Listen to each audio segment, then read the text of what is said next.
Want to discover a blueprint to safeguard your small business from looming disaster? In this video, we reveal 5 critical pitfalls that can sink your enterprise and provide actionable strategies to steer clear of them. From financial misstep to operational blunders, we dissect each catastrophe with expert insight and practical advice. Don't gamble with your business future. Tune in now to fortify your entrepreneurial journey and pave the way for lasting success. Fascinating.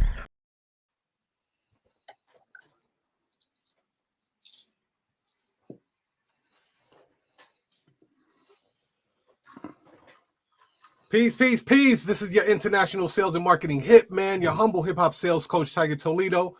And you already know what it is, man. You rocking with the best. You heard? Today we are joined by the Holy Trinity. I'm gonna call it the Holy Trinity. We got my man TEKK, financial insurance advisor, notary entrepreneur, automation expert. What's up? Say what's up to him, TEKK. Hey, happy Black History Month. Shout out to the brothers out there. Any brothers in the building tonight? Any brothers in the building? Of course, man. Of course. Hey, everybody that's tuning in, drop a comment in the comment section so we know you guys are okay. This is a wellness check, Black wellness check. And then we're also joined by my main man, London DAGANS, business as usual, business funding, business credit specialist expert. It's rare that I could get this guy live, but when I am able to do it, I'm gonna grab the dude. I'm gonna kidnap him. So say what's up to him, London. Crowd, what's going on, everybody? Hey, tune in. Make sure you have your pen. Make sure you have your pad out because we're about to be dropping a lot of jewels. So my audience, I just went live, I believe, on my audience. So everybody tune in. I'm just glad to be here. Let's get it. Cool. Yes, sir. Yes, sir. So shout out to my girl Kim Yanni out there in Washington. She says, "What's up? Let's go." You know, shout out to Kedge X. Kedge, where you at? Kedge, type in what city you in. I love to give shout outs to different cities.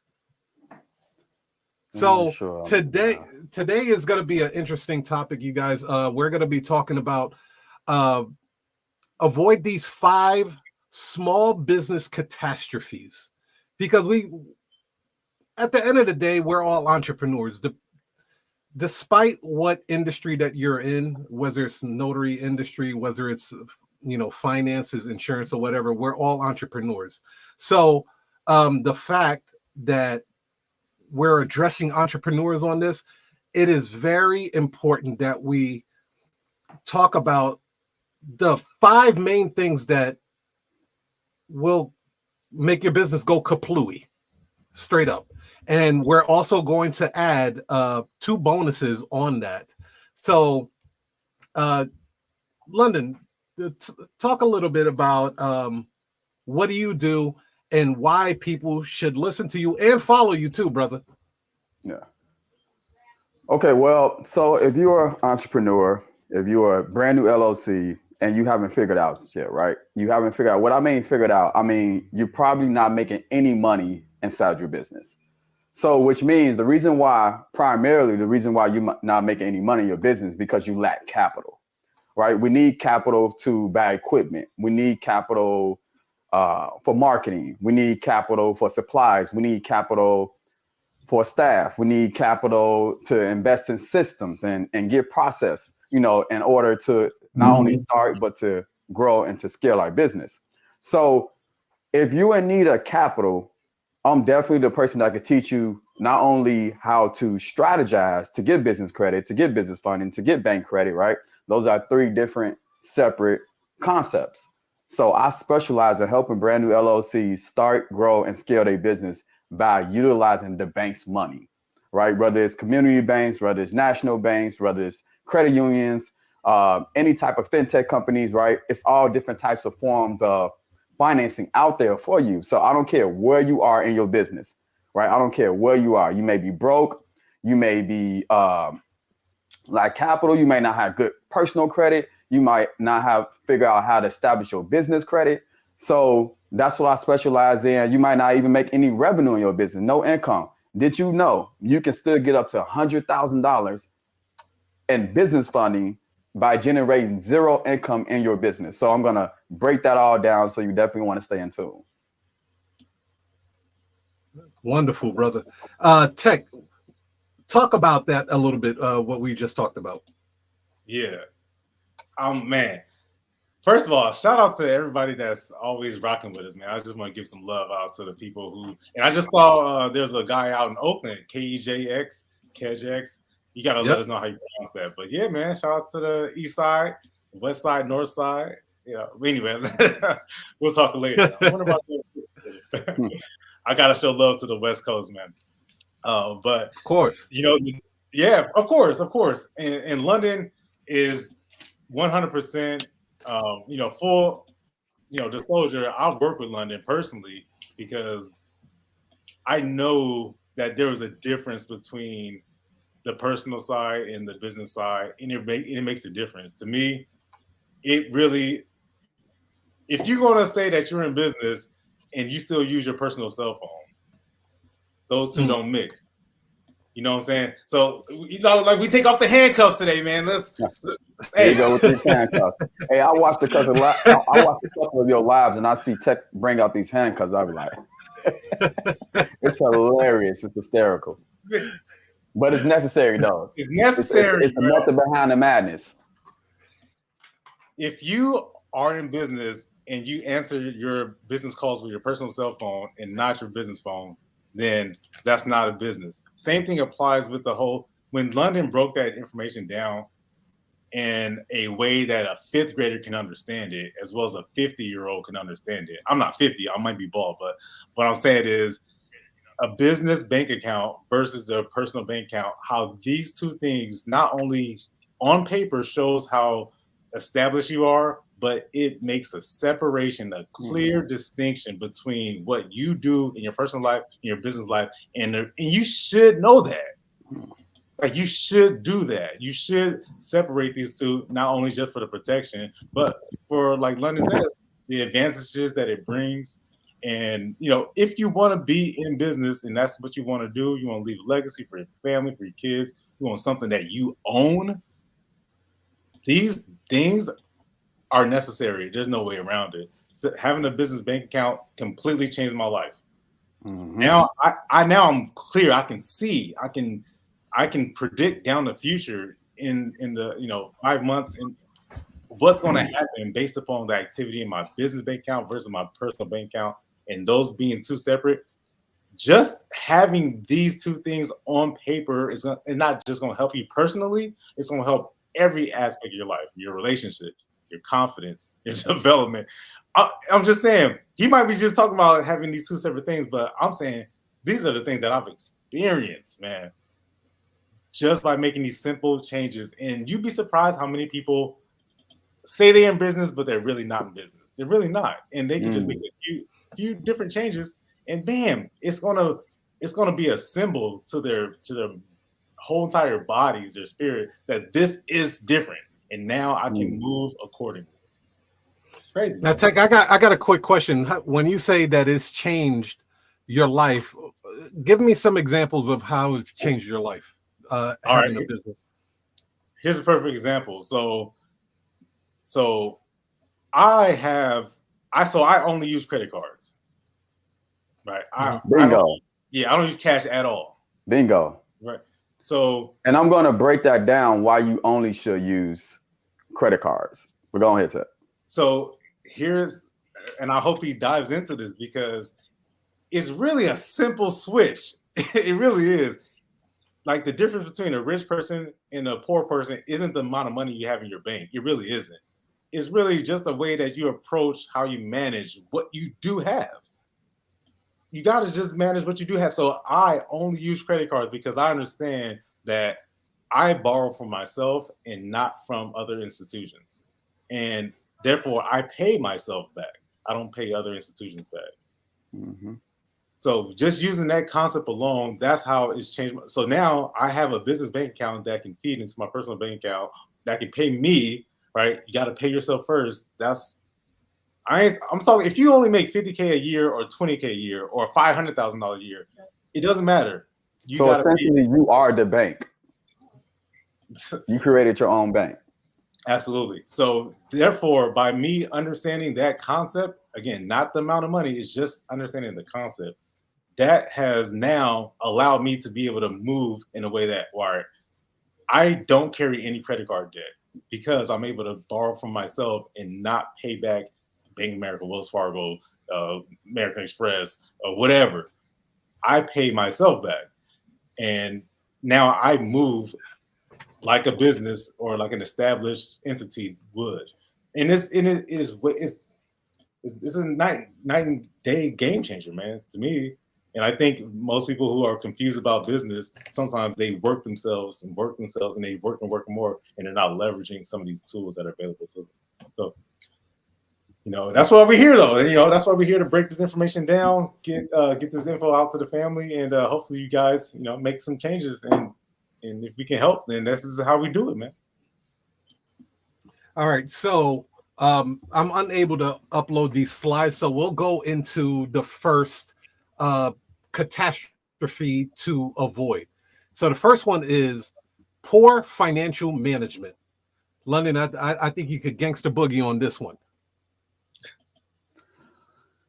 Yeah, so that's such a, I would say, general and broad concept for poor, having poor financials. Because in business, I would say one of the biggest mistakes I see when it comes to new LLCs, when it comes to small business owners, that's or even established business owners who really haven't took the time to make sure that they back office is in position, because that's really important. So when you go to get some of these financial products, especially when you're dealing with business loans and business lines of credit, see, that's one thing we have to differentiate the different financial products, because for most cases, we go to a financial institution. Let's take Chase Bank, for example. And you guys go in there, right? You are confident. You just created your LLC. You walk in there, you big CEO style, and you say, hey, I'm a big CEO. What's up? Big CEO, we need a loan. The first thing that's going to come to that business relationship manager or that sales rep, whoever is in our financial institution, they're going to say, well, we need documentations, right? We need tax returns, 2-year tax returns. We need bank statements. We need not only personal tax returns, but business tax returns. We need P&L statements. We need cash flow statements. We need balance sheets, right? We need all these different types of documentation. We need paycheck stubs, right? We need 3 to 6 months bank statements. So we need all these documentations. Plus, we need a business plan on top of that. And we need a little dab of your blood and your firstborn baby blood. Kidding. I'm kidding. But I would say that's the mindset, how we think about it when they ask for all those documentation. Like, man, they need everything under the sun. And you're right, because it's all about risk. But here's the thing, what you don't know. When you first went into that financial institution and you asked for a business loan, you already position yourself to fail, because there's different type of products out there. When you ask for a business loan, yes, they're going to ask for all those documentations. So your back office needs to be in position. So for example, if you're co-mingling, and I'm going to dive into different financial products. So right now I'm specifically talking about business loans and business lines of credit a little bit too, but there's different ways to get the banks, to get money from the banks. We're going to dive into that a little bit later. But to stick on this subject, when you're co-mingling funds, for example, did you know you're technically not in business until you have a business checking account? I don't care when you establish your articles of organization, right? Most people say, I ask them, hey, how long you been in business? Oh man, I've been doing this for 10 years. Then I do a follow-up question. Okay, well, how long you have your articles of organization, your LLC or your S Corp or whatever separate entity that you form? Oh man, I just did that a year ago. Okay, perfect. How long have you had a business checking account? 2 months ago. Well, technically, you're not in business in the eyes of the lender. You've only been established for 2 months. Why? Because lenders and creditors want to track your payment data. They want to see your banking history. That's going to determine if you're an established business owner or not. That's going to determine part of your risk factor. So we definitely want to make sure that first thing we do to get a business checking account, right? That's one of the most, not the first thing, but that's one of the most important things that we do. So now we got a business checking account. Now we don't have to commingle our funds, right? How do we prevent that? How do we if we want to pay ourselves, how do we do that? Well, we have a business chain account. Next thing we have to do is get a payment processor. So which means you got to get somebody that I partner with called ADP, that I teach all my mentees and all the people that I specialize in helping them get business funding and get partnered with ADP, which is the largest payroll provider. Some of you probably got ADP on here right now, or you received your paycheck from ADP, right? They help millions of people. Primarily 50% of small business owners, they help. That's what they specialize in. So quick plug real quick. Go to my link, you get 15% off and you get 3 months free if you sign up with ADP through me, which is really huge. Why? Because now you're not transferring your business to your personal. Did you know you get no credit from these financial institutions when you transfer these funds? They see your business as a liability.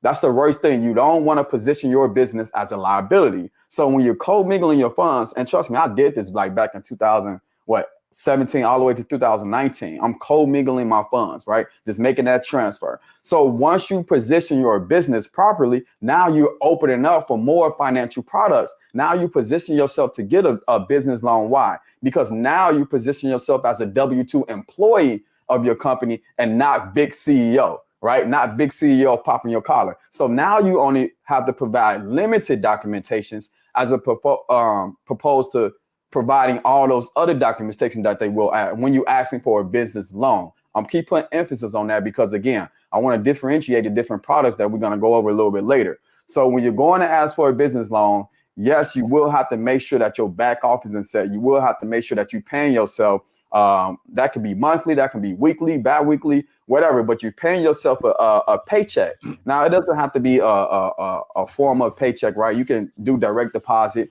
That's paying yourself. But you separate yourself from the business. Now, here's the great thing about it. And I'm going to leave it at this. Here's the great thing about it. When you're paying yourself, did you know now you have double the revenue? So not only you can have credit for your business revenue, but now you have credit for your personal revenue, your personal income. So you get double the revenue when you're trying to apply for these financial products, specifically a business loan. And now it's going to lower your debt to income ratio, right?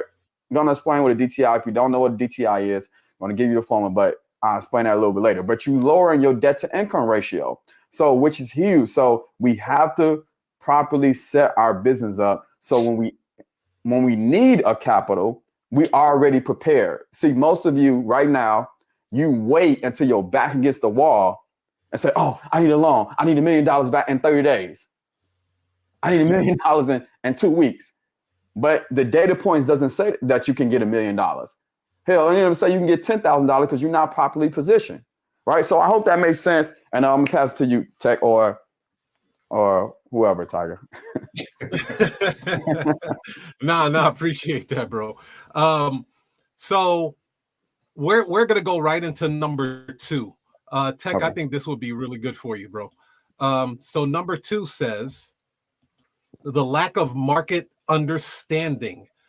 So the solution that I had on there right now is conduct thorough market research to understand customer needs and preferences, analyze competitors, and tailor marketing strategies accordingly.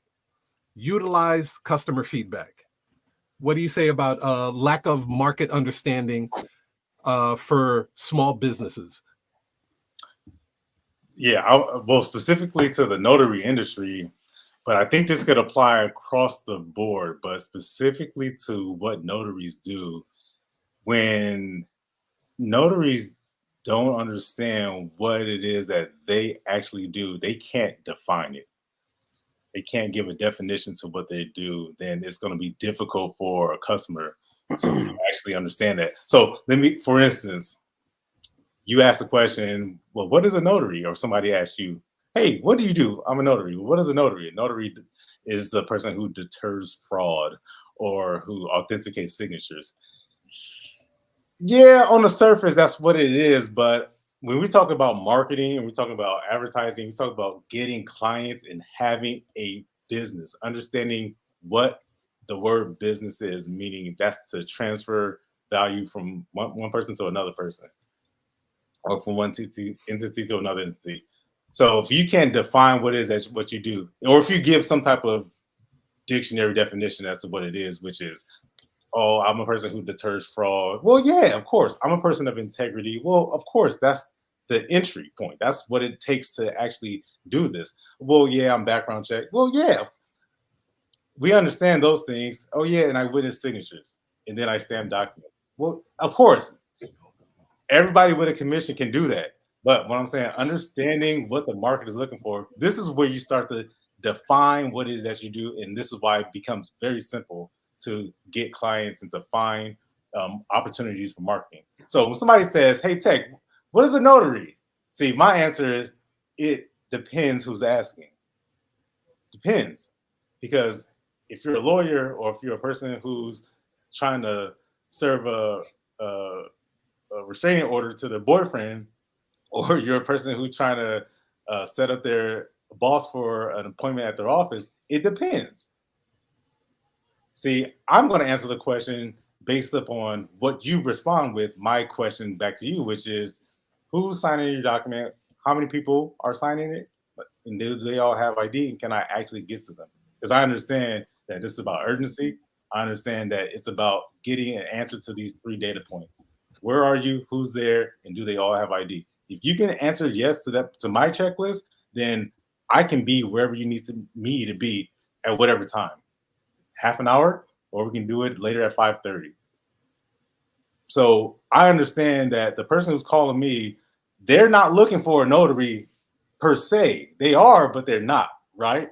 They're looking for somebody to come answer this specific question for this power of attorney that's inside this intensive care unit in the next 45 minutes. It's very, very specific. And on top of that, that person is probably less than 55 years old. That person probably understands some technology. That person probably doesn't mind swiping their credit card electronically. That person probably, see, that person fits into a specific mold. That's because I'm defining what this person's looking for. There's some people that need it for $2 and they try to get all of that for $2. I need you to come to my house and I've got some witnesses traveling from out of town and we are gathering together so that we can sign this power of attorney for my mother who's dying. Oh yeah, by the way, I only have $4 in my pocket, but I need you to come to me right now. On the other hand, there's a woman who says, my car just got stolen. I've been dealing with the insurance company for the last 2 weeks. They've sent me this document that says I have to go get it signed. I'm in front of your office right now. Can I get into the building? You're like, no, we don't have a building, but you still need that document signed, don't you? Yes, I do. Here's how we can help you. So I'm addressing that specific person's question. Oh, by the way, the price, it doesn't really matter because at the end of the day, still got to get it done. It's just a matter of what time do you need it. So my marketing, and this applies to it, whether you wash car windows, whether you're a landscaper, it doesn't matter whether you sell ice on the freeway. If you're answering that person's specific question, then that line of marketing to me, or fitting into your specific market, piece of cake, or it becomes more fun. Let me put it that way. It's way more fun because you can understand the client a little bit better. And then the clients want this. They look for this. They're like, this is why I called. This is why I reached out. I didn't reach out to be interrogated. I didn't reach out to talk to a lawyer. I don't want to be questioned. I don't want you to be looking into my bank account. I came so I can get this piece of paper signed. Can you help me? Like, yeah. So, and then you start throwing in the technology, which makes it much more simplified, make it more streamlined. As long as you are a service provider, then I think the logic applies, as long as you provide a service, you can find a customer who's looking for it. It's just a matter of how you communicate that message and whether or not, you don't have to use crazy language and out-of-date techniques. You got to actually speak to what the person's looking for, but define who you are first, define what it is that you do. Indeed. So we'll go right into number 3. Ineffective. Well, the number 3 reason why small businesses fail is ineffective marketing and strategies. So the solution would be develop a comprehensive marketing plan, targeting the right audience, through various channels such as social media, email, marketing campaigns, SEO, networking events. Hold on, let me bring up the other one. Invest in sales training for staff to improve conversion rates. Now, I know this for a fact, and I guess I'll gangster boogie on this one, fellas. You're not selling to yourself. So I know that a lot of people will mark up a price on one of their products and they'll say, nobody will buy at that price. The reason you're saying that is because you wouldn't buy at that price. So you're forcing your buying habits onto your customers, and that's a no-no. A second thing that you need to stop assuming is pocket watching. A lot of business owners, especially small business owners, they'll pocket watch a customer and don't realize that they're discounting or counting out a certain type of customer because they're like, okay, I'll give you an example. You don't like Louis Vuitton. You don't like Gucci. You think the pricing of the purses are too expensive. A Rolex watch going for $15,000 is ridiculous. You could go to Walmart or Target and buy a nice watch for $20, $25. That's you forcing your buying habits. And that is also you counting the pockets of your customer. Your customer may have a dozen Louis Vuitton bags. Your customer may be a watch fanatic and have all type of watches on there. So the fact that you're pushing your lack of knowledge on sales and marketing is really, really hurting your business. And I think all three of us got something to talk about on that one. London, I'll ask you, what do you think about that? No, I think that was very well said. And the primary reason why, to me, it always go back to lack of capital.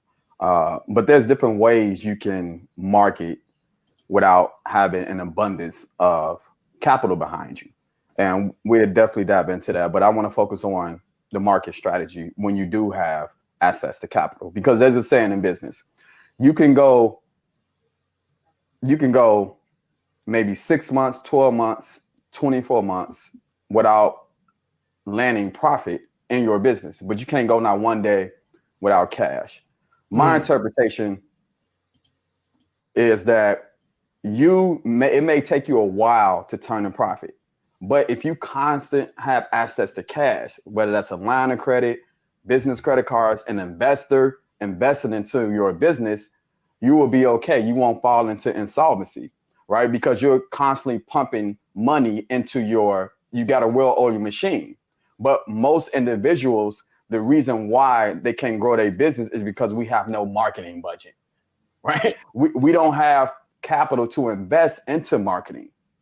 So that's the reason why we're not growing or scaling, right? You have to have a marketing budget, right? You think you're going to grow your business and not able to have systems in place for emails, right? Grow an email list. How do you do that? Well, give out something free.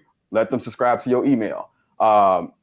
And that starts with like having a funnel. So you need marketing. Maybe you got to pay a team, or maybe you got to learn how to do it yourself. So you got to invest in someone that you know, like, and trust that'll help you create that marketing system, right? So now you have to get a CRM.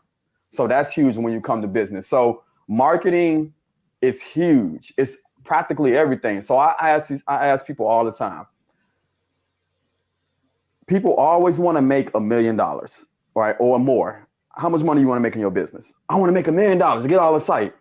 But their expectation is for $1 million to drop in their lap. Like it's just going to come to you. No, but what if I told you you have to invest $750,000 in your company in order to make $1 million? What if I told you have to invest $500,000 in your company? See, that simple concept of spending money to make money goes out the window. Right? We all want to be business owners. We all want to make all this money, but we forget that we actually have to spend money. Right. But what I teach you, it doesn't have to be your money. That's the whole idea behind it. That's the whole strategy behind it. But don't get it twisted. You do have to spend money, but it can be the bank money to make money. So you definitely need to have a marketing campaign, right? So marketing is essential. You have to invest into marketing in order to grow and scale your business. There's no way around. And there's different forms of marketing. Like I said, you can do bootstraps. You can now we got social media. That's can be form of marketing. But eventually, in order for you to get to that number, if you want to get to a really high number, you have to have a marketing team, right? You have to have a marketing budget. You have to invest in all type of things. You have ads, you have Googles, right? You have to get the email systems, right? You have to get all these things in order to grow and scale your business after you started.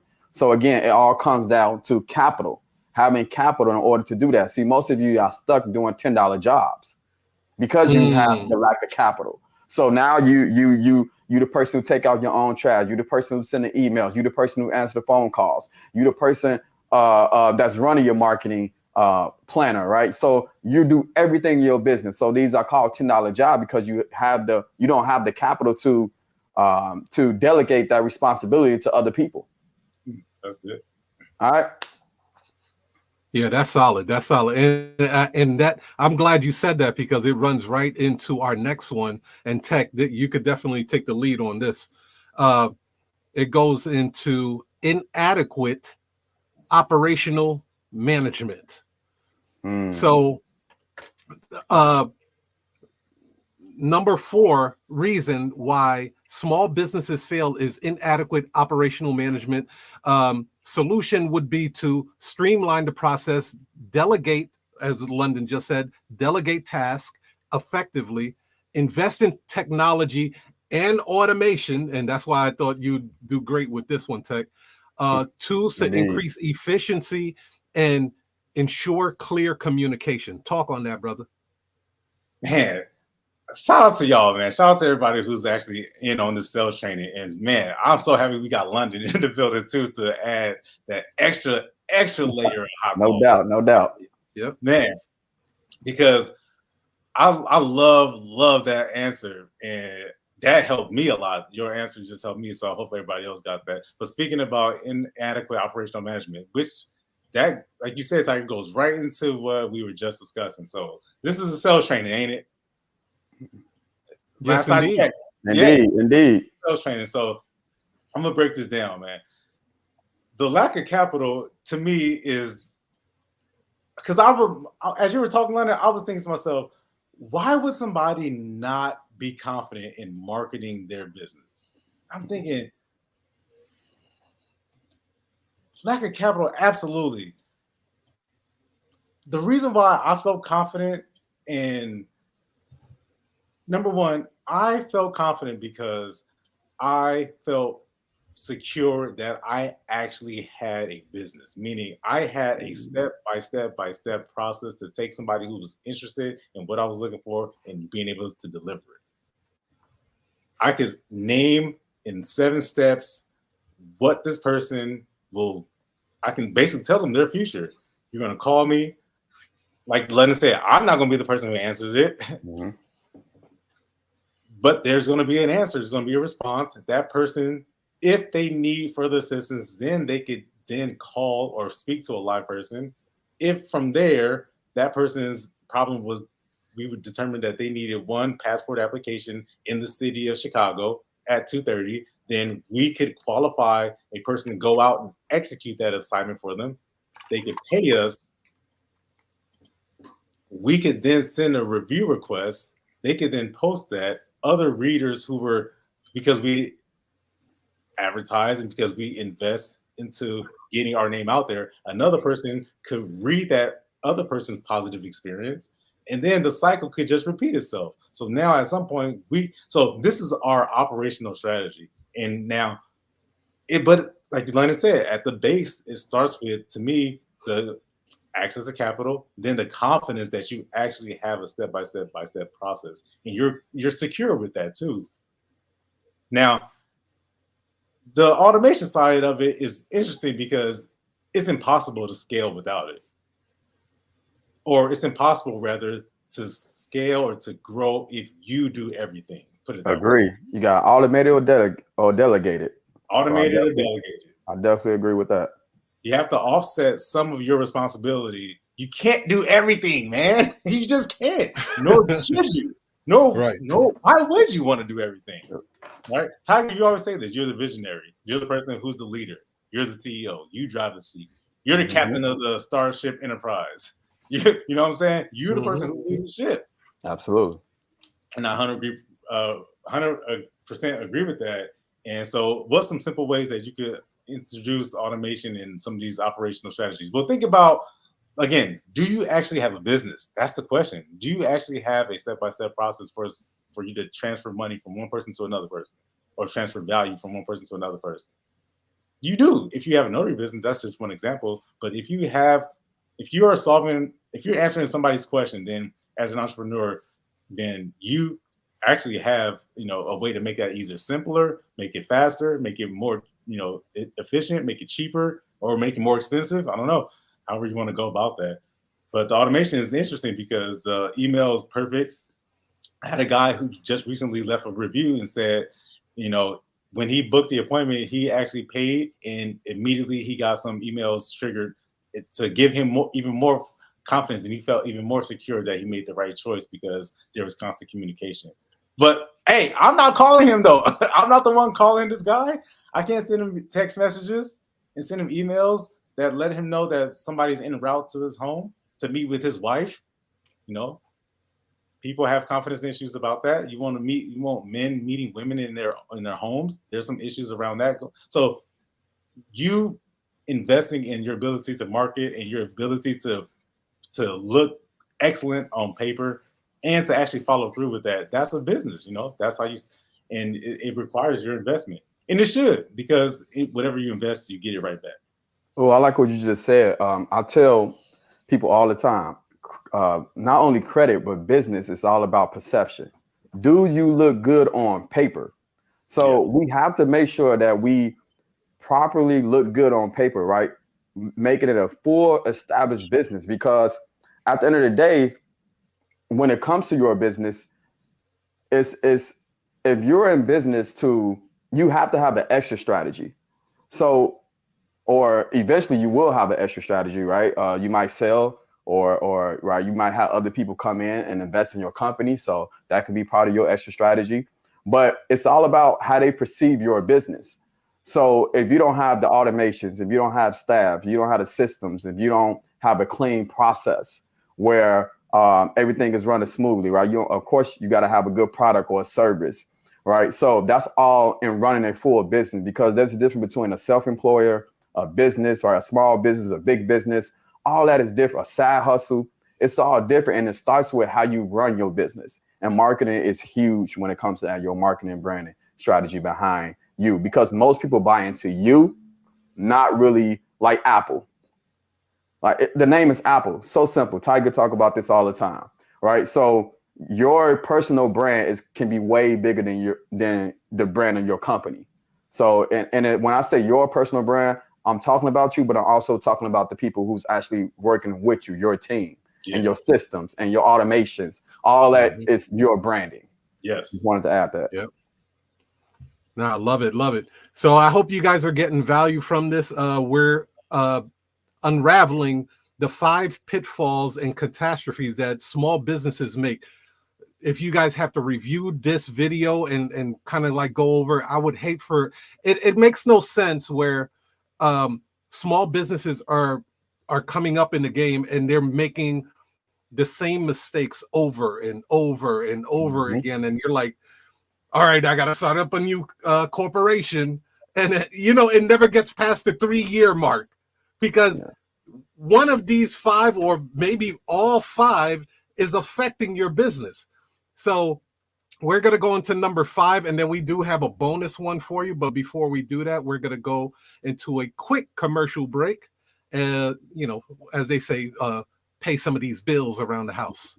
Opus Clip turns your long form videos into short clips in one click. Opus Clip is powered by AI, and it can create 30 clips in 15 minutes and outperform any manual video editing by saving 90% of time and tons of money. Opus Clip is so hot right now, it's like trying to get tickets to a Beyonce concert. So get Opus Clip now. Don't be the person who hears about it later and goes, Dang, I should have listened to Tiger Toledo. Go ahead. Be the cool one in your squad. Try Opus Clip today for free.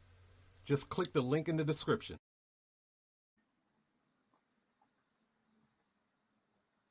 Number 5. Failure to adapt the change. In London, you helped me out a lot with this. So to stay informed about industry trends and technological advancement, be open to innovation and be willing to pivot strategies or offerings as needed to meet evolving customers, because customers are getting smarter every single day, ladies and gentlemen.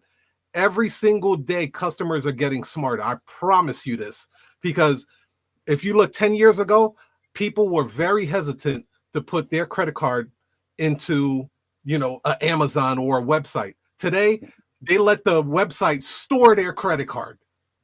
That's how efficient and streamlined this thing has become. That's a great point. One of the reasons why I wanted to bring you in on this one, London, is because I look at my YouTube experience of my failure to adapt change. I started on YouTube about 2007. I was using 2007 methods in 2024. Truth be told, I was stuck at 776 subscribers for the longest, like damn near 2 years, yo. And it was frustrating as hell. And London mentored me and kind of coached me up on it. And then right now I'm at 997 in like a couple of months. Nice. That failure to adapt the change is so crucial. That's like a person saying, I don't like to use computers in my business. I'm just going to paper file everything. So let talk about that, London. You got the stage, brother. Well, when it comes to, we all know everything is changing. We have the media, we have YouTube. YouTube is the biggest platform there is as far as when it comes to content, right? It's higher than, especially search engine, right? It's higher than TikTok, to Instagram, to Facebook, right? All of those. So it took me a while to adjust to YouTube. I only been on YouTube for about 6-7 months, right? So when I first started, the first thing I did, I was procrastinating the whole entire time. I don't know, for a year and a half. I always told myself be on YouTube, but I know what I know, right? As far as when it comes to credit, when it comes to business, right? I've been in business since 2014. Started my first limousine company out here in Chicago, Illinois, my brother and I. And we never looked back. Been an entrepreneur ever since 2014. I say that to say this.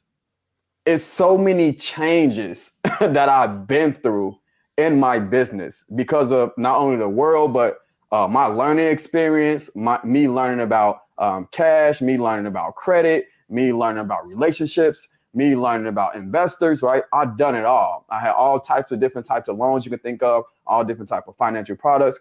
So I had to constantly evolve. Like when I first got into business, everything was cash. I sold my car 2008. Well, I bought the car in 2008. I'm sorry. I sold it in 2012.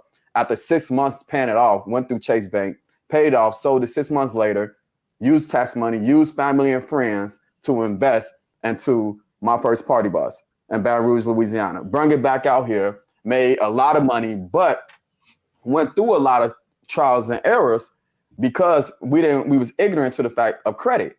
We was using the money that we was making in our business to reinvest back to our company. Maintenance issues. You talking about $10,000 transmission went out. You talking about $5,000 for brakes. You talking about $2,000 for air conditioning on and off. So we have all these unexpected expenses that we have to constantly put into our business that we was making in the business. So we was just going around this cycle like this until I'm like, it has to be a better way. So again, this comes with change, right? Pivoting, understanding that things evolve. You have to evolve as a person, right? Dealing with technology and all these different things. So that's when I learned about business credit. Hey, what if we get a loan, right? What if we do this? What if we go this route as opposed to using our own money? So that way we have some cash freed up because credit is not king. Cash is not king. Cash flow is king. That positive cash flow that you get every month. It was sucking us dry. So I had to pivot, right, to start using the bank's money. That was part of my change in the business. I had to stop using my cash and use credit. And the rest is history. But then 2020, I had to pivot again. Again, another change. The pandemic. I'm sure this hurt a lot of businesses. I know it hurt my limousine company. So I lost 2 of my vehicles. I lost the party bus and I lost the SUV, and sort of I lost the Sprinter. So really 3 vehicles. So I had to pivot, right? What I'm going to do, right? I learned from that though. Don't put all your eggs in one basket. Don't rely on one company or 2 companies to give you majority of your contracts. So I have to learn from that. So now I have to pivot. You know what? I love credit. I've been learning a lot about credit. I've been dealing with credit. Let me start teaching people about credit, right? And how business credit, business funding, and how as a new LLC, you can get access to capital no matter where you are in your business. Just all about, you don't lack a credit problem or a cash problem. You lack a strategy problem, right? Because you don't have the proper information and knowledge to execute on that strategy to go ahead and get the results that you want because of the lack of strategy. So I had to learn that, but I had to pivot because something happened in my business. So you constantly have to change in business, whether it's technology with this AI, right? Chat GPT, whether it's different things that's coming out, that's constantly coming out, changing the way we think, changing the way we view certain things in our business. So you have to evolve in your business. So that's part of my experience and involvement in my business. And you may have to get help. That's part of the thing too, right? Mm-hmm. We want to try to reinvent the wheel. You don't do that, right? What you do is you get with somebody that you know, like, or trust, that you want to do business with, that you can relate with. That's part of, hey, I want to do like that, but doing it in my own unique way. And here's the thing about it. Most people, when I say reinvent the wheel, right, I also mean it's okay to copy, right? You can copy somebody else. Nobody is it's only one guy, right? He's the main creator. But when we create, we see something, or subconsciously we see something and we make it into our own, right? Just think of the cell phones, how much it evolved, because people build off that one cell phone, build off that cell phone. And the person that did the first cell phone got something off something that made him do the cell phone. So, or he, she, or whoever it was, I don't know who invented the cell phone, but I'm just making a point, right? As far as it's okay to copy, it's okay to pivot, it's okay to reinvent yourself because everything is constantly growing. So then fast forward, now I'm on YouTube. The first thing I did was just turn on the camera. Mm-hmm. After I turned on the camera, I was off. I just did it. Then I started learning. I started reading books. I started studying YouTube, right? I really started doing my due diligence, spending time, resources, energy on how can I grow my YouTube. Fast forward later, 7 months later, I got almost 30,000 subscribers, over 1 million views, right? Because from my previous experience from the party bus and credit business, I learned that you have to adapt and you have to change in order to grow and scale, and not just from a monetary perspective, but also just from a mental perspective too as well. Well said, brother. Well said. What about you, TEKK? Yeah, congratulations on that too, London. Shout out, man. Yeah, 1 million views, 1 million in 7 months. It's been a journey. It's been a journey. Appreciate that, fellas. Yeah, absolutely, man. What I really heard in there, and you kind of spoke to this as well, is how important a mentor is. Yeah. Yeah, man. Somebody who can show you the way. You can find somebody who's going to the top, or at least going in the direction you're going, not the opposite direction, right? Go follow that person, man. Follow that person that you know, like, and trust. And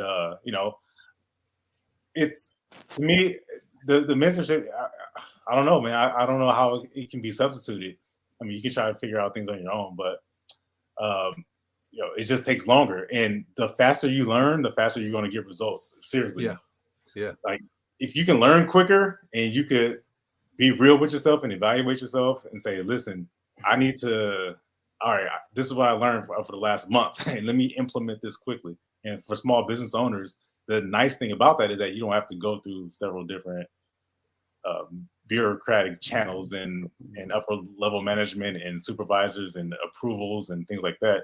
Right. You could just go right into it and start it the next day. There's times I've talked to Tiger, got off the phone right with him, and then the price went up for something, and we tried different strategy straight up. I would try things right there on the phone with him, right? How many times have you taken Right. Yesterday's price is not today's price. Yeah, and Facts. and I kind of share some of those examples of being innovative, being innovative and thinking outside of the norm, and those high-low techniques. Like we would try it right there on the spot, and Tiger like, put me on the phone with it right now, and let's try to get this deal done. But I want to share something with you guys as far as how I approach business and why I think it's more fun when you start to innovate and be creative and really try to put your stamp on, like you said in London. You take what's already existing and then you really try to put your own swag and put your own style onto it. Mm-hmm. Like, you ever been doing something important and then somebody like interrupts it? Like, Absolutely. Yeah, all the time. all the time, Absolutely. right? Isn't that what a service industry is, or isn't that what a business is? You were existing, you were doing what you were doing, you were cooking, you were with your family, taking a shower, sleeping, and then a phone call comes in. And then the email comes in. You were already doing something important, and then that thing just interrupts and derails kind of what you were thinking, or what that line of thinking you were on. And just in case you're not getting this, allow me to kind of illustrate this example. So you're working on your budget for your business, whatever, and then your wife or your brother or somebody, a relative, texts you, say they send you a picture of a beautiful looking cake. And you're like, damn, I just baked this cake. You want to try it? You were doing something very important, and then now your attention is on this cake. You're like, yeah, I would love to try it. And then you go back to doing what you were doing. And then 3 minutes later, they send you another follow-up message saying, okay, I'll save you some. Now you got derailed again. And you're like, okay. But in business, this is how I've kind of addressed that. And this is why I'm saying the quicker you can learn, the faster you can implement these things. When I was working with notary clients or potential prospect notary clients, let me teach you something here. A notary, you're probably living your life. You're probably single, one person, one woman show. You're doing something that you were already planning on doing. And then a phone call comes in from a signing service, from a title company, from a private client. They just jumped into your daily mix. They interrupted you. Can I have a notary appointment? No, that's not always what they say, but just using that as an example. And then you say yes. And then there's this back and forth exchange. Just like the person who sent you the cake. They're like, oh, you want to try it? Like, yes. They're like, okay, I'll save you some. You're like, okay, when can I come get it? Maybe today at 3. I'm not available at 3. What about tomorrow at 11? Well, just knock on the door and make sure you bring some Tupperware. Oh, see, there's a back and forth exchange. Now, here's a smarter way to go about that. And this is what I did. And this is what I implemented in my notary business. I'm gonna let you guys in on this sort of behind the scenes. Somebody interrupts me during my day. I'm on a sales training call, or I'm driving, or you're at work because you have a full-time job, or you're hanging out with your kids. And then you get a message. It says, are you available for a notary? I'm saying, proverbially speaking, from a private client, they're inquiring about your services. Instead of saying, yes, I am, or no, I'm not, what I would do, and this is what I've implemented, speaking to in London, saying, putting your personality into your business. Yes, I am. If you meet these 3 requirements, if you are in the city, you have these number of signatures, you have valid ID, here's how you can take the next step and then book an appointment for today at 2:30, 3:30, or 4:45. And then they take the next step, as opposed to doing this back and forth exchange where you're going back and forth trying to figure out or negotiate what's going on. If they agree to that first message, then we've essentially shortened that amount of contact time, and we've made it more of an automated, streamlined process. Mentorship, see, somebody can point that out to you, right? If you didn't understand that, well, can somebody compartment, can you like sort of break that down and make it into smaller chunks so that you can understand that concept? Now all of a sudden you understand business. Oh, it clicks. This is how I communicate. This is how I price. This is how I negotiate if they object to what the terms are. If they don't, or if they meet only 2 check points out of the 3. That's where mentorship comes in. And I think it's essential to any business growth. And I just want to illustrate that example about how, it's a minefield out there. It's all these explosives and there's all these traps. And you'll get caught in them every single time if you didn't see it coming. So I love it. I love the opportunity to work with other people. And I'm glad that you guys are on the sales training to learn how to, learn a little bit of background information about business and what has worked for us and could work for you. Indeed. Well put, brother. So I wanted to, before we go into the bonus, I want to announce Book of the Week. The Book of the Week is 10x is easier than 2x. The link is in the description. Ladies and gentlemen, I'm on my 2nd week with this book. I probably already listened to it. I have the audio version. I'm not that big of a reader, but I'm a great listener, right? And I'm on my 2.5 week of this. It is transformative. That's the best thing I could say about it. It's transformative. Myron Golden, anybody that follows Myron Golden would know that this is a book that he highly recommends. What it does, it shows you how to get more done in less time and make more money and leverage your opportunities and your networking ability. It's a phenomenal book. I would highly recommend that you, it's a recommended read. Check it out. You'd like it. So let's go into the last one, which is the bonus one of how to avoid a catastrophe in a small business. Hold on 1 second. Let me pull it up for you guys. And you guys should see it in the comment section as well on YouTube. But let me pull this. So this is it. And I'm sure a lot of people that eat at restaurants would West Indian restaurants specifically would probably experience this. The bonus one is poor customer service and retention. Prioritize excellent first-class customer service by training staff to be attentive, responsive, and empathetic.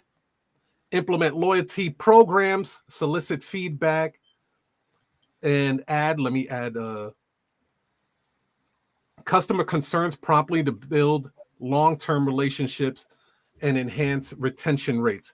Now, I can tell you, anytime I go to a West Indian restaurant, whether it's a Haitian restaurant or it's a Jamaican restaurant or it's a Trinidadian restaurant, there's always some food that's not available. And they look at you and they say, let me get that oxtail. No more oxtail. Let me get some griot Gilles. We don't have no more of that. Let me Come get back tomorrow, 2 o'clock. Right. Let me get a chicken roti. No, we don't have no more of that until next week. Like, I called you. You said you had that. Yeah. That's why I'm here right now. I pre-ordered it. Oh, can I go with that? That's a great example. So that's like, I'm sure you listening to this, you experienced that with car dealerships. Put us all back on the thing, Ty, real quick. Car dealerships, because I want y'all to be engaged with this too. So, right, a car dealership, they tell you get on the phone with them and you say, hey, my credit score is not in position. I got limited funds. I need a car though. Oh yeah, come down here. We do 580, 560 credit scores. You good to go. We can get you a lender. We got a lender out here. You get down there. The first thing they tell you after they run your credit is what? You don't qualify for shit. Right. You don't qualify or you need a co-signer. Right. That's the man. Right. Oh, now you're calling grandma up. You calling your ex guy up that you ain't talked to in a while. You want them to co-sign. So that's part of that. And now you like, man, this car dealership is whack. Right. You'll probably never go back in. First of all, you probably spent 5-6 hours in there before they told you need a co-signer. So after they told you over the phone that everything is going to be good. So that's part of the lack of, I just thought of that dealing with the people I talk to, right? Whether you're trying to get a business auto loan or whether with trying to get a personal car, that these car dealerships, knowing your credit is not in position, right? Knowing the income is probably is not there. Knowing you don't have the proper documents to get a car, but they still tell you to come down there. Now you got this bittersweet in your mouth. Then when they do sell your car, let's say you have a 580 credit score because they went through a subprime lender, which is different from a prime lender. A subprime lender can practically get you approved for just about anything. You can have a 3 credit score, right? Or a really low credit score that you really can't even finance a Snicker bar, but they can get you approved for a car loan. Yeah, but it's going to come with 30% interest on the back end, and your down payment is going to be ridiculous. So on a 2004 car, right? So there's ways, again, there's strategies, ways for them to actually, that's why they keep you in there for 5 hours trying to get you approved through a subprime lender. Or they might have in-house financing to try to get you approved. But that's poor customer service, right? They not creating a win-win situation. I'm huge on win-win because everybody have the mindset. Majority of people, I won't say everybody, but majority of people have the mindset, especially new LLC or small business owners, what's in it for me, right? That's the wrong concept to think about, wrong ideology. What's in it for me? Because guess what? The next person is thinking, what's in it for me, right? So somebody has to say, okay, let me just serve this individual to the best ability that I can, right? What do this person want? So if one person give in, and it should be you as the business owner, how can I serve this person? What does this person really want? That's what the main 3 questions I ask, and it's in one part. Whenever you ever talk to me as far as consultation one-on-one, how much funding do you need? When do you need it by? Right? How much funding do you need? When do you need it by? And I always ask them too, as far as the bonus, when I ask them that, but most people say, hey, well, I need $1 million. When you need it by? 30 days. What? And then a bonus question, what do you need it for? I don't know. I just need capital. Like, you don't, it's not, so that type of answer let me know you're not serious. I'll still take you serious. But if you come in there and you say, hey, I need $1 million, I need 30 days. First of all, the data points is nowhere near $1 million in 30 days. It's a little ridiculous. Then you don't even know why you need $1 million for. So, but I still, hey, let's break this down, right? What's some of the things, now I'll go a little bit deeper because I really want to know why you think you need $1 million, but you really just need, I don't know, 25,000, 50,000, 100,000, right? So really care and really be diligent about your customers. And I promise you'll get that return on your investment 10 times. That return on investment will really come in. So that's my 2 cents. What would you say about poor customer service, TEKK? Yeah, it's impossible to do it and survive. I don't think it's possible. You can't make it because, listen, in this society that we live in, you have options. I mean, I don't have to work with you. Right. I don't care that you sell tires for half off. I might not just be looking for the price for the cheapest thing or for you to give me a deal. I might be looking for the best service. And if I'm looking for the best service, I'm gonna go to wherever the best service is located. So, it does a disservice to, no pun intended, to you as an individual to give somebody a poor experience, because ultimately what people will remember is what how they were feeling during that whole exchange. And I'll give an example. There's a guy who left. I've got over 170 reviews on my business account, right? But there's 2 in particular that stand out. I'll never forget these 2 reviews. And I always try to say that I want to give everybody the best experience as possible when they work with me, because I'm grateful for you choosing me and selecting me. And, not always, it's kind of sometimes when you provide service, it's a little thankless. Like, you don't always know how much you've done for somebody unless they say it. But these 2 particular reviews, I thought they were really interesting. The first one, this woman talked about how when I walked into the room, how what I like to do, and Tiger, you know this, I like to always greet the babies first. If there's a baby in the room, always You said the babies? the baby first. Oh, okay. TEKK like to say, "Oh, you must be security." Yes, yes. And as silly and That's like an icebreaker. That's like an icebreaker. Yep. There you go, man. That sounds so juvenile and amateur and silly, but that has given me such. From the moment I walk in, I command the room. Mm-hmm. I'm in complete control of the room at that point. And that's a little trick that I use from working in the medical field. But at the same time, so this woman, she left a review and she mentioned that.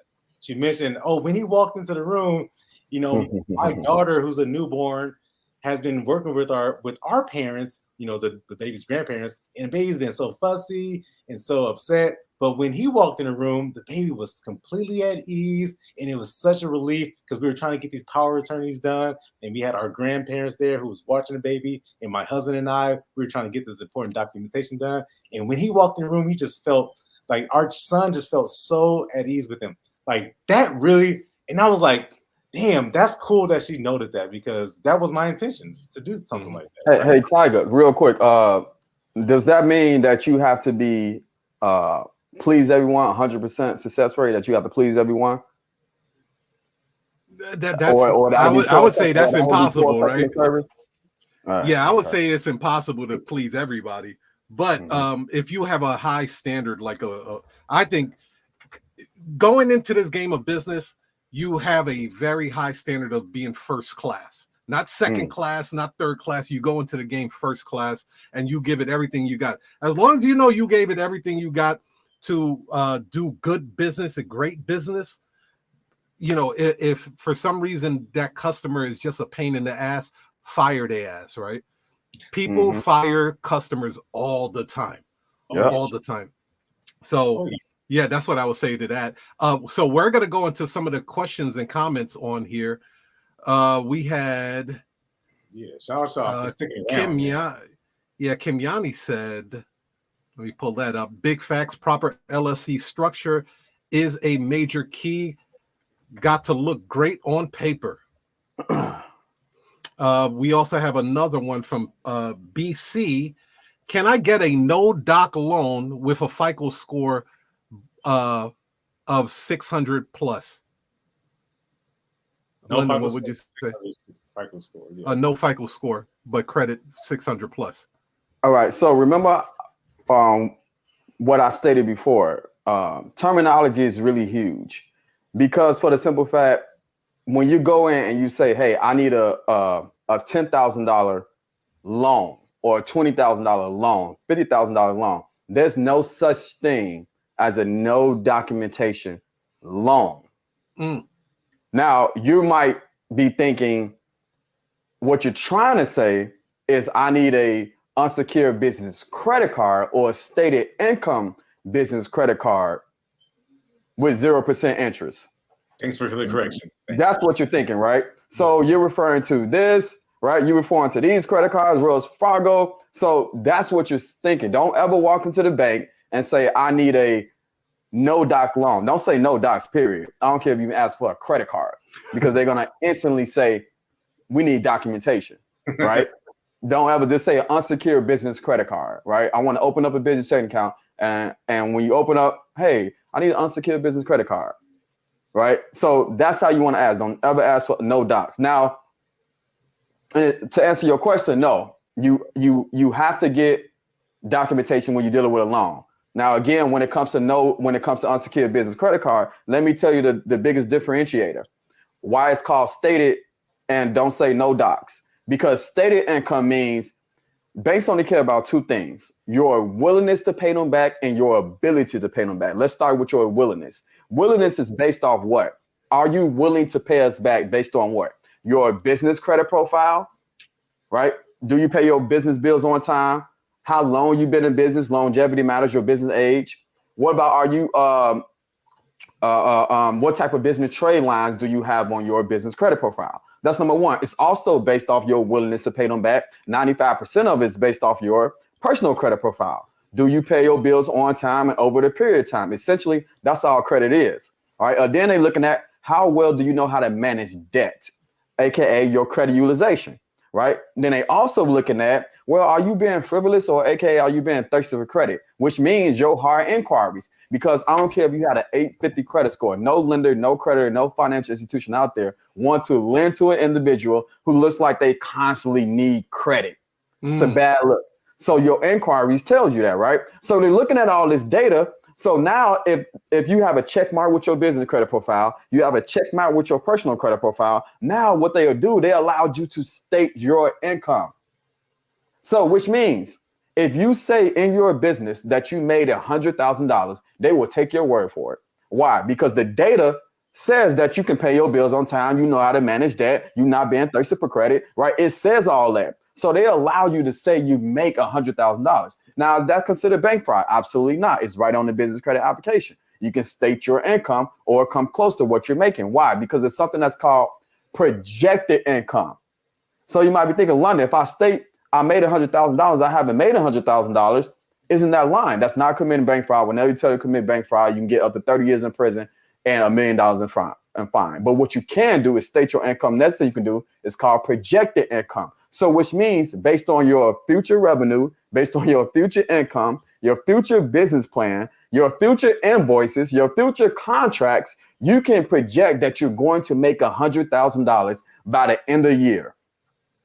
So if you haven't made it yet, if it's not in your bank account, this is a strategy where you can make no income in your business, but based on the things that I just told you, you're going to project that you're going to make $100,000. You can put that on that business credit application all day long and twice on Sunday, right?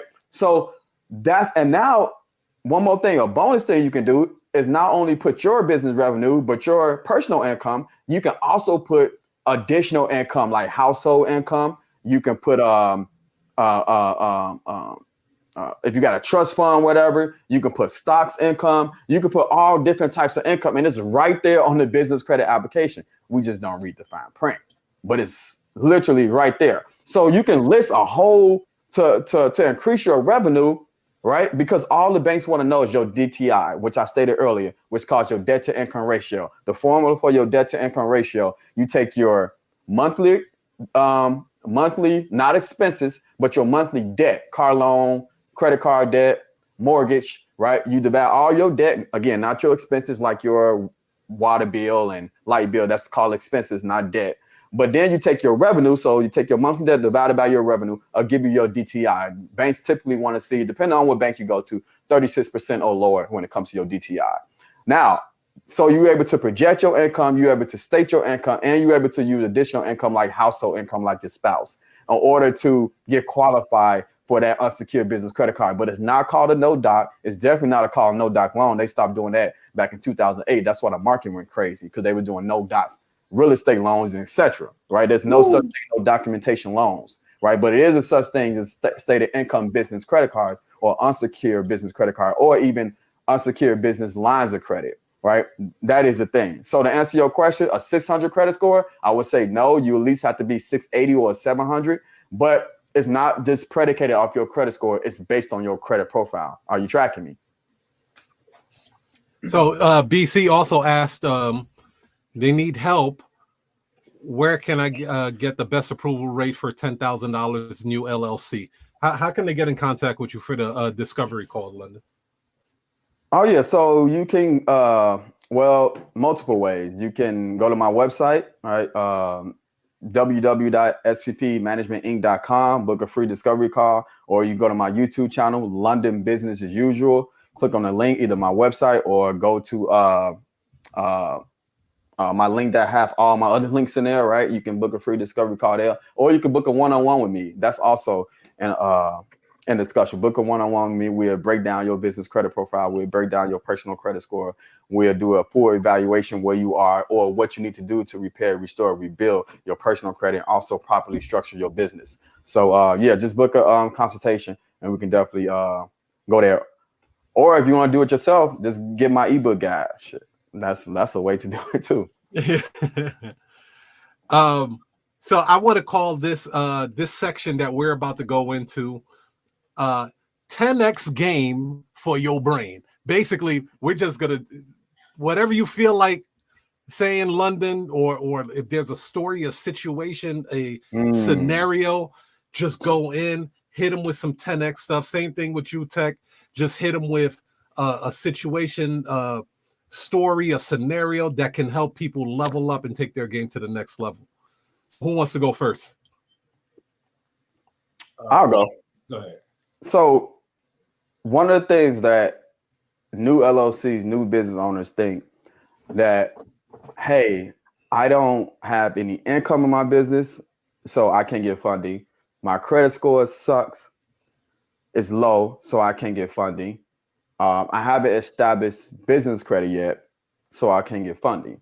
So what they're telling me is that, or what I'm hearing is that you just lack strategy. It's primarily never a credit issue that you have or a income issue that you have. You just don't have the right information, knowledge to formulate the proper strategy. And let me break this down what I mean. I don't care where you're at in your business, there's a way to get the bank's money. But I want to make a clear distinguish between what's business credit versus business funding. So business credit is when you take your brand new business, right? And you go to other companies and you open up lines of credit. Now it could be brand new business or an established business, but you're going to take based on your business credit profile, based on your business credit scores, based on the structure of your business, you're going to go to other companies and open up lines of credit like Home Depot, Office Max. You heard this before: Quill, Granger, Uline, Staples, Best Buy, and all these other companies that you can open up lines of credit with. Now, business funding is when you take your brand new business or an established business, but you're also going to take the business owner credit, put the two together. Now you're going to go to these financial institutions and open up lines of credit and get credit lines. PNC Bank, Wells Fargo, Bank of America, Chase Bank, etc. Navy Federal, Penn Fed, Truist Bank, right? US Bank. I can keep going on for on. But there's a clear distinction between the two. So business funding is based off the product that you get from the bank, and business credit is based off when you go to other companies like Home Depot, open up lines of credit. Why is that important? Here's why. Because business funding takes personal credit. As I mentioned, the business owner credit. Your personal credit needs to be in position, not just your score, but your data that's on your personal credit. But then there's something in the corner that's called bank credit, right? So which means, and I'm not going to break down exactly what bank credit is. That's another day for another live. But bank credit just is based off your revenue, right? So now if you don't have revenue, you can't qualify for bank credit. If you don't have good personal credit, you can't qualify for business funding, actually going to banks and get their money. But if you have business credit just takes strategy and effort, right? So if you properly structure your business, LLC, EIN, choose the right name, etc., and you put the right business trade lines on your business credit profile, now, so you're essentially building out the tier system, tier 1, tier 2, tier 3. But here's what you probably don't know. London, you just said that business credit, I can't get the bank's money. Well, if you don't know this strategy, you can't get the bank's money. So building out the tier system alone won't get you the bank money, right? You have to properly position your business credit profile. And what I mean by that is you have to simply add the right business trade lines, right? So if we go to Experian Business and add the right business trade line, did you know there's only one bank in the whole US that will allow you to do this strategy? That you can get unsecured business credit card, a MasterCard just based off. So most of you probably thinking, oh, this is just a Sound Club card. I only can use that Sound Club. No, this is a MasterCard where you can use anywhere that takes MasterCard. You get this EIN only based off your business credit profile, based off your business credit score and how you structure your business. You put that together, then you go to Sound Card, which is backed by Synchrony Bank, and go get an unsecured business credit card, MasterCard, with either $8,000 all the way up to $21,000 without any income, without any personal credit. It's just all about your business credit profile. So guess what? You went from business credit, now you got the bank's money. So now you went to business funding. Guess what you're going to do from there? You're going to liquidate that credit card and turn that into bank credit. So now we got bank credit that we have sitting in the bank. We put that $10,000. So now we're building a bank credit. Because remember, it's based off revenue. So now we're building bank credit. We're going to let that money sit. And now we can get a loan based off that money. So let's break that down. What I just did. We just started from nothing, and we end up all the way towards the end without using none of our own money, without having good personal credit. All we did is strategize. We started with bank credit, bank funding. We started with business credit, bank fund, business funding, bank credit. Then we got a bank loan, all from no income and no personal credit. So my point is, it's possible.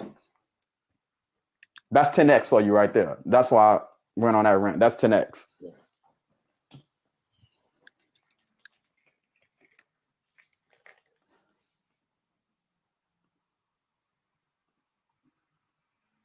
Yeah, that's real. Which I wanted to ask you this question too, just as a kind of a follow-up, London, because I was just kind of thinking, are most people that you work with, I just want to know, how are their experiences with credit? Is it positive? Is it negative? Because I know there's a lot of people who just don't believe in credit cards altogether. And there's some entrepreneurs who even are still a little bit hesitant and reserved about dealing with credit. And because I'm going to speak to this in a second about, because you said something interesting earlier about cash flows king. But I want to know, are most people you deal with, are their experiences with credit and funding, are they a little bit more conservative, or are people a little bit more aggressive for the most part? So most people are ignorant when it comes to credit because most people don't understand how credit card works. It's a simple fundamental thing that most consumers don't know. The reason why most consumers don't know, because half of it's not their fault. The household never taught about credit because the parents don't even know how credit works. I once asked my mom what was credit back in the day. Shout out to my mom. I once asked my mom what was credit back in the day. She said it was free money that the government gives us. So with that mindset, how can she teach me? Right? So it's not taught in the household. We all know it's definitely not taught in schools. Right? So they're not teaching us. So how are we supposed to know about credit if we don't study it ourselves? How are we supposed to know how credit cards work? So if you know how to, here's the thing, I'll put it this way. If you know how to master credit cards, you can manipulate your credit cards any way you want to. If you understand your payment due date, your statement date, your open and close statement date, and your reporting date, you can manipulate your credit cards any way you want to because now you understand how they work. So you won't worry about having bad credit due to your credit cards affecting or lowering your credit score. So to answer your question, no, people have no idea how credit cards work. They will constantly use their credit cards because they want the cash back. They want the reward points. They want the airline miles, right? You get all these benefits from using your credit cards as opposed to just using your debit card. So answer your question, no. And that I love that answer because that's kind of where I am right now. Because my 10x response for you all, let me teach you something, guys. It pays to shop around. That is really true. What really just happened to me in real life, I was looking for renewing my homeowner's insurance. All right. So one company quoted me at $13.92 for the whole year. All right. Now, I could just slap that on a credit card and be done with it, or you can pay it in 2 installments, or you can pay it monthly by monthly, right? There's all these different scenarios. If you do it in one lump sum, it's a little bit less. If you spread it out over the year, it goes up about $170 or so, right? If you did it month by month. But what that does is that takes away from your monthly cash flow. I went out and shopped around and said, let me go try some other carriers out there. And you may be thinking to yourself, yeah, that's a smart thing to do. But in terms of like credit and talk, because the guy asked a question about getting the TEKK loan with the LLC. I think, and this is kind of my experience because I'm dealing with a brother who's working with this, who's trying to go get the credit as well and get funding. Sometimes you might just go with the first person that gives it to you, but it actually might be to your advantage to go and shop around. And this is how me living, doing what I say, I'm saying, I actually follow my own advice. I went and shopped around and I got another quote for $10.38. Right. And it's not so much the price, but it's actually reading the fine print, seeing what the coverages are, and seeing just understanding insurance, understanding what is it that I need, what type of coverage do I need. So I saved $354, right? If I pay it off in one lump sum. Now, under me understanding credit, and this is why I'm going to bring this like a holistic approach to business ownership, to knowing how cash flow, to managing your debt, managing your finances, being fiscally sound. All these things going to come together. This is why you build brick by brick by brick until you have an empire. You have a fortress that's impenetrable, and you have a filter so nobody can BS you. Right? You are now controlling your own family's empire. So that $354 that I saved, right? One lump sum that now adds an additional cash flow to my household income. Now I'm able to, because I understand how credit works, I'm able to get this expense or get my family and my investments protected, and also to eliminate this monthly expense or this monthly bill. It's an afterthought. I don't even think about that now, and I'm able to, after I pay it all off, because I'm we have our own banks. We borrow for ourselves, not the banks. Mm-hmm. And now I'm able to pay myself back and I have to have an increased monthly cash flow back to my own family and my own household, because it just paid to shop around and look twice, look three, look four times, rather than, this company gave me the first auto loan, but it was an 18% interest. Well, they gave it to me, I'm gonna just take it. Well, if you kind of take some of these gems that we're dropping and giving out, knowing how to read your statements, knowing to inspect what it is that coming into your household, and really paying attention to it, it can make a drastic difference over the course. Maybe not tomorrow or next week, but over the course of a year, 2 years, 3 years, 5 years down the road, next thing you know, you're a multimillionaire. Next thing you know, you've got a largest saving account that you've ever had in your life, all because you take these little steps to pay attention to how things are moving or flowing in and out of your life, and avoiding some of these traps, and avoiding some of these hits that, truthfully, it happens every day. This stuff happens every single day. You're getting hit with all kind of taxes, all kind of interest, all type of fees every single day. But if you could just pay a little bit more attention to it, inspect it a little bit closer, and sort of like you said, Tiger, updating your approach or staying up to date and upgrading your mindset, bro, it can have a significant effect on your whole life and your relationships and family, your health. And I think, man, these sales trainings are great, and having London here to drop some of these jewels has definitely got my mind going too.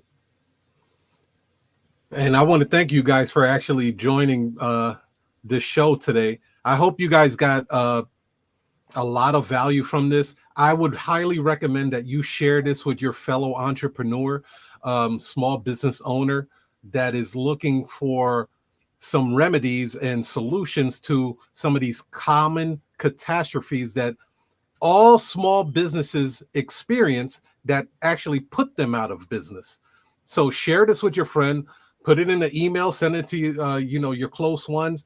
We should have a support system. And I wanted to thank everybody that's been engaging on YouTube. You're dropping your comments and stuff like that. London, let them know how they can find you and how they can reach out to you, brother. Sure. First and foremost, since we're on YouTube, definitely follow my YouTube, right? Subscribe to the channel. London Business as usual. I drop a new video every Monday, 10 a.m. Central Time. So you definitely want to subscribe to YouTube channel. If you want to take a step further, you can book a one-on-one consultation with me to see exactly where you are in your business, to see what we need to do to optimize your personal credit and how we can properly structure your business credit profile so you can start building business credit. But I want to say to all the aspiring business owners out there, when you go into business, your number one role as a CEO, as the founder, as the chairman of your company is to get the money, right? Also to solve people problems, right? You need to solve people problems, obviously, but your number one thing is make sure that you have the money to have access to capital. That's the main thing, because you can start your business. Anybody can create an LLC. One of my pet peeves, real quick, It's when I hear, it's when I hear, I got 5 businesses, and say it with their chest out, so proud. I got 3 LLCs. I'm doing this. I'm doing that. You saying it like it's a good thing. First of all, you haven't even mastered what you're doing first, right? So we hear this multiple streams of income, get multiple streams of income. So that's what we do. But not realizing that when you're dealing with multiple streams of income, you can get multiple streams of income in real estate by itself. I can name 10 streams of income in real estate by itself right now. Then after you master real estate, then you diversify your portfolio and go do something else and create another LLC and do that. But you don't go get 3 or 5 LLC. You can't even build off the one LLC that you have right now. Why? Because you lack the capital. So my point is, get access to money. You can start your LLC, that's fine. But your number one priority is to make sure you have capital so you can grow and scale your business. So I don't care if it takes 6 months, 12 months, 2 years to put your personal credit in position. Stop believing individuals that tell you you can just go and build on your 80 payday score. Lenders, creditors, any financial institution in the world, you can call any bank, they can care less about your 80 payday score. I'm telling you right now. You know how easy it is to get an 80 payday score? You can get 2 accounts with Quill, Granger, and Uline and get an 80 payday score. Do you really think the banks is going to give you funding based off your 80 payday score? And it really goes up to 100, 0 to 100, but we just say 80 payday score because that's where other companies like to see, right? That you build them with, like Uline, Granger, and Quill. But when you're dealing with financial institutions like banks, they care about financial trade lines. So, right, I don't want to go along, but that's my message. Get the money. Go get the money. Get the money, Chico. The money. Exactly. Go ahead, TEKK. Let them know how they can find you, brother. Fascinating. I love that. What is that, man? Scarface, baby. Yeah, go to drtekk.com, drtekk.com. I'm Mr. Notary on Automation. I love the whole idea of getting clients. So London talk about get the money. Yeah, get the money, learn how to get the money and keep it. That's my biggest thing now is teaching people how to not lose money because, you know, everybody want to be secure and everybody want to be safe and everybody wants somebody to believe in them. So, you know, if you have a notary commission, put it to use. You know, the different types of ways to get money in notary industry is always interesting. You know, people talk about active income, passive income, investment income, and ultimately that multiple streams of income thing that people talk about. See, I'm trying to take off the handcuffs now. You know, TEKK, real quick, I like what you just said. You said get the client. TEKK, I like what you just said. You said get the client, and the reason why is because I want to be very clear when I say this because I forgot to say it. Credit is not income, right? You utilize credit as a tool to get the client, aka to get the cash flow. So you use your credit and invest in an asset that's going to produce cash flow. It is not income. So just because you got $50,000 or $100,000 in unsecured credit lines, that does not mean that you are in good shape. You still got to find a way to utilize that credit to make money. So that means what TEKK's saying right now, get the client that's going to bring you the cash flow. Get clients. So just want to add, man, credit is not income. Yeah, and just flowing off of that, that's the sentiment. And so in the specifically with the notary industry, that's what I teach. I'm obsessed with it, and I know how much it can help people. So drtekk.com, I've got courses, I've got books, and I've got personal coaching that can help you get clients. And once you understand this industry from a perspective that's the obsession, that's the target, to get clients, help people. I just had a body just bing me up a little bit here using Thumbtack, and this person is asking a bunch of questions, right? I can help you out. It's not that I'm not willing to, it's just that let's decide when you want it. And that's important that you convey that message, because ultimately getting clients, that's what's going to keep you in business. London, if you don't get clients, how long are you going to be in business?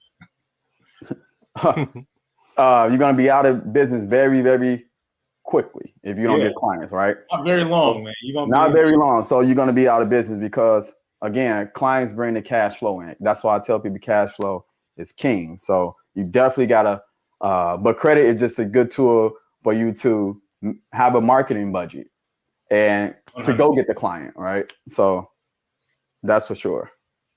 100%. Well, ladies and gentlemen, thank you guys for being on the show. Everyone that tuned in for the show, I really appreciate you guys. Oh, by the way, I am 3 subscribers short on my channel. Come on, I know I can hit that today. Hey, look, everybody who's on my YouTube channel, make sure y'all go follow Tiger. Is it Tiger Toledo? What's your YouTube? Yeah, it's Tiger Toledo. Tiger Toledo.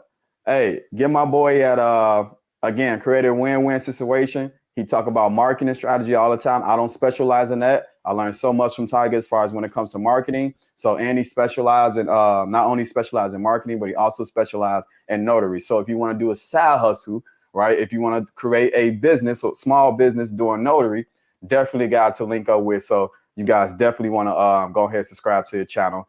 And yeah, get that content. Somebody asked a question. I have the LOC. Yeah. Let's hit that one last question before we head out. I have Inc. What are the best banks to get a loan? So he's talking about he's incorporated at a LLC. I have okay, what are the best line? Okay, so remember, so when you're dealing with loans, TEKK, y'all see people keep saying loans, right? Mm-hmm. Different product, right? So we got to know when we're dealing with loans. Now you're talking about term loans, right? There's different trade lines. So you're not talking about unsecured business credit cards. You're talking about a loan, which is a trade line that's called a term loan, right? Or installment loan. So the best banks to get a loan, I'll just answer your question, then probably tell you what you're really trying to say.